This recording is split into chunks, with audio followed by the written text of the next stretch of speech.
ada satu quote dari Promise Keepers, Bill McCartney. Indeed, as with first century Christianity, it all begins in the marketplace, where the disciples of Jesus daily rub shoulders with the lost.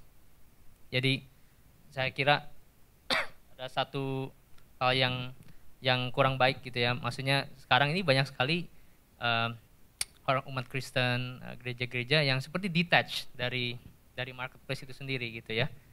We do our own thing, we do our own thing inside our church gitu. But we become detached from the world gitu ya. Dan kalau kita lihat kembali di Alkitab, itu sebetulnya nggak begitu seharusnya. Karena Tuhan Yesus sendiri dan semua murid dan para rasul, mereka semua betul-betul tenggelam tiap hari itu betul-betul involved dalam marketplace. Mereka sangat involved dengan orang-orang di dunia gitu ya.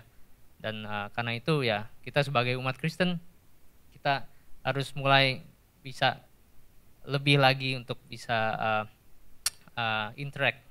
interaksi dengan dunia gitu ya. Jangan our playground tuh nggak cuma di sini doang, tapi our playground itu sangat-sangat luas, ada di mana-mana gitu ya.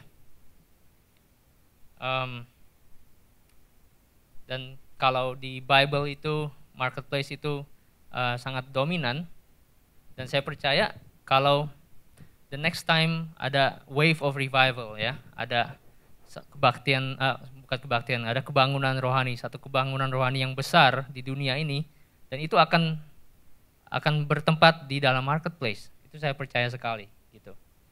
Seperti Billy Graham berkata, I believe that one of the great moves of God is going to be through believers in the workplace. Kenapa Billy Graham bilang begini?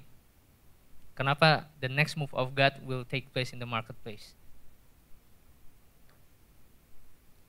Karena ada dua hal ya saudara, ada dua sebab. Pertama, the devil's stronghold is in the marketplace. Amin. The devil's stronghold is not in the church. The devil's stronghold is in the marketplace.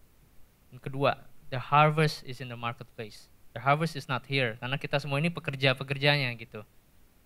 Kita semua ini bukan orang-orang yang akan di-harvest, bukan orang-orang yang terhilang. Kita semua pekerja. Dan the harvest is not here. The harvest is out there in the marketplace.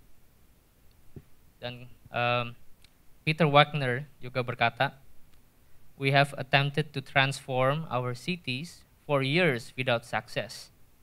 But I now believe that the reason is because pastors and church leaders do not have the authority to do so. I think this is a very interesting statement, yeah.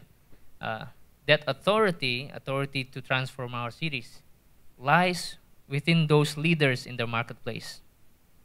When we recognize and affirm the apostles in the marketplace, then we will begin to see the transformation of cities.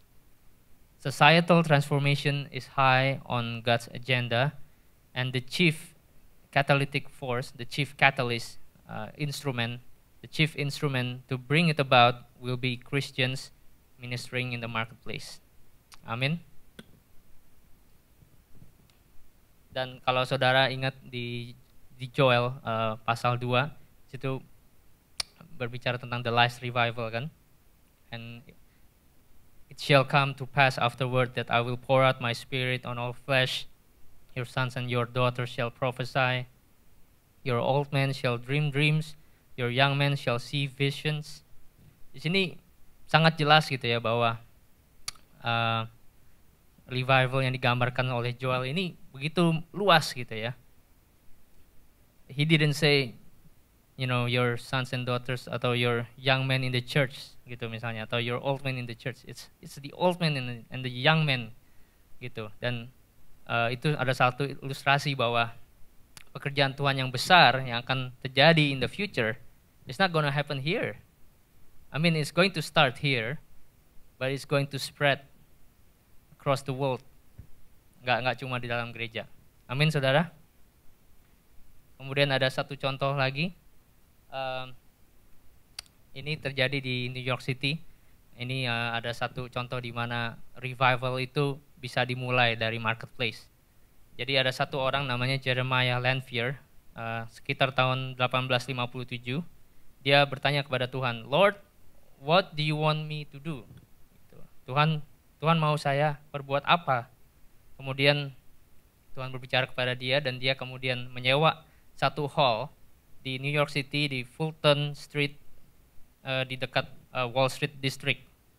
Jadi ini benar-benar di tengah-tengah pusat financial in New York City ya.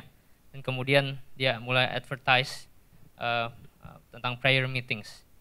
And then 6 men was assembled for the first prayer meeting on September 23rd, 1857. 2 days later, the Bank of Philadelphia failed. In October, the next month, the men began praying together daily. On October 10th, the stock market crashed. Financial panic triggered a religious awakening, and people flocked to the prayer meetings.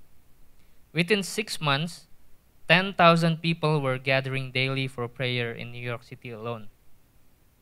The movement sparked the businessman revival that spread across America and even impact other countries. Several famous evangelists, such as George Finney and Dwight L. Moody, were mobilized as a result of this revival.